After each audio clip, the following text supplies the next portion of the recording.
বর্তমান ছাত্র আন্দোলনের সময় অনেকে আহত হচ্ছেন, শরীর বিভিন্ন জায়গায় কেটে যাচ্ছে। তাই এই সময়ে কোথাও কেটে গেলে তার সঠিক প্রাথমিক চিকিৎসা জেনে রাখা খুব গুরুত্বপূর্ণ। না হলে ইনফেকশন হতে পারে, গভীর দাগ হতে পারে, কিছু ক্ষেত্রে অতিরিক্ত রক্তক্ষরণ বন্ধ করতে না পারলে মৃত্যুও হতে পারে। কোথাও কেটে গেলে প্রাথমিক চিকিৎসা হিসেবে 3টা কাজ করতে হবে: রক্ত পড়া বন্ধ করা, কাটা জায়গাটা পরিষ্কার করা, তারপর সেটা ব্যান্ডেজ করে ফেলা। কিভাবে এই কাজগুলো করবেন তাই এই ভিডিওতে খুব সহজ করে বুঝিয়ে বলবো। প্রথম কাজ হলো রক্ত পড়া বন্ধ করা। কোথাও কেটে গেলে সাধারণত কিছুক্ষণের মধ্যে নিজে নিজেই রক্ত পড়া বন্ধ হয়ে যায়। কিন্তু যদি রক্ত পড়া বন্ধ না হয়, অনেক রক্ত পড়তে থাকে, তাহলে কিভাবে রক্ত পড়া বন্ধ করবেন সেটা বলে দিচ্ছি। পরিষ্কার একটা কাপড় নেবেন, সেই কাপড়টা কাটা জায়গার উপরে পেঁচিয়ে নিয়ে চাপ দিয়ে ধরে রাখবেন টানা 10 মিনিট। নিজে নিজে এই কাজটা করতে হয়তো কষ্ট লাগবে, সম্ভব হলে আশেপাশের কারো সাহায্য নেবেন। এই সময় আরেকটা কাজ করবেন, কাটা জায়গাটা একটু উঁচু করে ধরে রাখবেন, যাতে সেখানে রক্ত চলাচল কিছুটা কমে গিয়ে রক্ত পড়া বন্ধ করতে সাহায্য করে। যদি হাতে কোথাও কেটে গিয়ে থাকে তাহলে হাতটা মাথার উপর উঁচু করে ধরবেন। যদি কাটা জায়গা পায়ে হয় তাহলে শুয়ে পাটা উঁচু করে দিবেন। এখানেও পাশে কেউ থেকে পাটা উঁচু করে ধরতে সাহায্য করতে পারলে ভালো হবে। এরপরও যদি রক্ত পড়া বন্ধ না হয়, দেখেন কাপড়টা রক্তে ভিজে যাচ্ছে, তাহলে সেই কাপড়ের উপরে আরও একটা কাপড় দিয়ে কাটা জায়গাটা ভালো করে পেঁচিয়ে নেবেন। তারপরে কাটা জায়গার উপরে হাত দিয়ে শক্ত করে চাপ দিয়ে ধরে রাখবেন আরও 10 মিনিট। এই কাজ করার সময় একটা ভুল করবেন না, একটু পর পর কাপড়টা তুলে দেখতে যাবেন না যে রক্ত পড়া বন্ধ হয়েছে কিনা। কারণ আপনি যখনই এভাবে দেখতে যাচ্ছেন তখন কাটা জায়গার উপর থেকে চাপটা সরে যায়, ফলে রক্ত পড়া বন্ধ হতে সময় লাগে, দেরি হয়। সাধারণত ছোটোখাটো কাটা জায়গায় কিছুক্ষণ চাপ দিয়ে ধরে রাখলেই রক্ত পড়া বন্ধ হয়ে যায়। তাই যেভাবে বললাম একটু ধৈর্য ধরে চাপ দিয়ে ধরে রাখবেন। এরপরেও যদি রক্ত পড়া বন্ধ না হয় বা যদি ফিনকি দিয়ে টকটকে লাল রক্ত বের হতে থাকে, তাহলে দ্রুত নিকটতম হাসপাতালে এমার্জেন্সিতে নিয়ে যেতে হবে। হয়তো কাটা জায়গায় সেলাই দেওয়া লাগবে, আর কোন কোন ক্ষেত্রে দ্রুত এমার্জেন্সিতে যেতে হবে সেটা ভিডিও শেষে বলে দিচ্ছি। যদি রক্ত পড়া বন্ধ হয়ে যায় তাহলে দ্বিতীয় কাজটা হলো কাটা জায়গাটা পরিষ্কার করা। সেজন্য আগে ভালো করে সাবান পানি দিয়ে হাতটা ধুয়ে নেবেন, তারপরে কাটা জায়গাটা পরিষ্কার পানি দিয়ে ভালো করে ধুয়ে নেবেন। এই কাজে বিশুদ্ধ পানি বা খাবার পানি ব্যবহার করার চেষ্টা করবেন। কাটা জায়গার আশেপাশের চামড়ায় যদি ধুলাবালি বা ময়লা লেগে থাকে তাহলে সেই জায়গাটা সাবান পানি দিয়ে পরিষ্কার করে নেবেন, কিন্তু খেয়াল রাখবেন কাটা জায়গার ভেতরে যাতে সাবান না যায়, কারণ সেখানে সাবান ঢুকলে জায়গাটা জ্বলবে।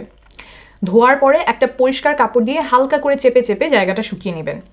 সাধারণত কাটা জায়গায় অ্যান্টিবায়োটিক ক্রিম বা অ্যান্টিসেপ্টিক ক্রিম লাগানোর দরকার পড়ে না, কিন্তু বর্তমান পরিস্থিতিতে যেখানে হয়তো আপনার জানার সুযোগ নেই যে কিসে লেগে কাটলো, সেই ক্ষেত্রে সম্ভব হলে অ্যান্টিসেপ্টিক ক্রিম ব্যবহার করতে পারেন। সেটা যদি হাতের কাছে না থাকে তাহলে ভ্যাসলিন বা পেট্রোলিয়াম জেলি লাগাবেন, তাতে কাটার জায়গাটা তাড়াতাড়ি সেরে উঠবে। 3 নম্বর কাজ হলো ব্যান্ডেজ করে ফেলা, যাতে বাইরের ধুলাবালি এবং রোগ জীবাণু কাটা জায়গার ভেতরে ঢুকতে না পারে। ফার্মেসিতে কিছু ব্যান্ডেজ কিনতে পাওয়া যায় যেগুলো কাটা জায়গাটাকে ঢেকে দিয়ে চারপাশে আঠার সাহায্যে লেগে থাকে। সার্জিন প্যাড, সার্জিন পোর, ডুওডার্ম এমন বিভিন্ন নামে ফার্মেসিতে কিনতে পাওয়া যায়। এগুলো না পাওয়া গেলে গজ ব্যান্ডেজও ব্যবহার করতে পারেন। প্রতিদিন ব্যান্ডেজটা পাল্টে ফেলতে হবে। পাল্টানোর সময় আবার কাটা জায়গাটা পরিষ্কার করে নেবেন, অ্যান্টিসেপ্টিক ক্রিম বা ভ্যাসলিন লাগিয়ে আবার ব্যান্ডেজ করে নেবেন। ব্যথা কমানোর জন্য কিছু ওষুধের কথা এখন বলে দিচ্ছি। প্রথমটা হলো প্যারাসিটামল। সাধারণ 500 মিলিগ্রাম প্যারাসিটামলই খেতে পারেন, যেটা নাপা হিসেবে অনেকে চেনেন, কেউ কেউ প্লেন নাপা বলেন। যারা প্রাপ্তবয়স্ক তারা দিনে 2টা করে ট্যাবলেট 4 থেকে 6 ঘন্টা পরপর খেতে পারবেন, তবে দিনে 8টা ট্যাবলেটের বেশি খাওয়া যাবে না। আরেকটা ওষুধ হলো আইবুপ্রোফেন, বাজারে রিউমাফেন, নিউরোফেন ইত্যাদি নামে পাওয়া যায়। যারা প্রাপ্তবয়স্ক তারা 400 মিলিগ্রাম ট্যাবলেট দিনে 3 বেলা করে খেতে পারবেন। এই ওষুধটা খেলে কারো কারো পেটে সমস্যা হয়, তাই ওষুধটা ভরা পেটে খাবেন এবং সাথে দিনে একটা করে ওমেপ্রাজল ওষুধও খেয়ে নিতে পারেন। প্যারাসিটামল এবং আইবুপ্রোফেন যে 2টা ওষুধের কথা বললাম, এই 2টা ওষুধই আপনি একসাথে খেতে পারবেন। প্যারাসিটামল খেলে আইবুপ্রোফেন খাওয়া যাবে না, বা একটা খেলে একটা খাওয়া যাবে না, এরকম না। তবে টানা 7 দিনের বেশি যদি ওষুধ খেতে হয় তাহলে ডাক্তারের পরামর্শ নেবেন। আর এগুলোতে যদি ব্যথা না কমে তাহলে ডাক্তার আরও শক্তিশালী ব্যথানাশক ওষুধ দিতে পারবেন। সাধারণত 1 সপ্তাহের মধ্যেই ছোটোখাটো কাটাছেঁড়া সেরে যায়, 2-1 দিনের বেশি ব্যথার ওষুধও খাওয়া লাগে না।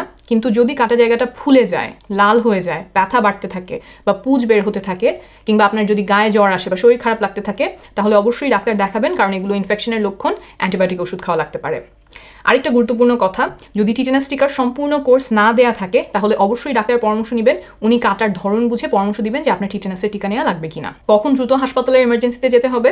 যদি রক্ত পড়া বন্ধ করতে না পারেন বা ফিনকি দিয়ে টকটকে লাল রক্ত বের হতে থাকে, কাটা জায়গার আশেপাশে যদি অবশ লাগে বা নাড়াতে পারছেন না এমন মনে হয়, হাতের তালুতে বা চেহারায় যদি কোথাও গুরুতরভাবে কেটে যায়, কাটা জায়গাটা যদি খুব বড় বা গভীর হয়, কাটা জায়গার গভীরে যদি কিছু আটকে থাকে, যেমন কাচের টুকরা যদি আটকে থাকে, তাহলে সেটা নিজে নিজে বের করার চেষ্টা না করে হাসপাতালের এমার্জেন্সিতে যাবেন।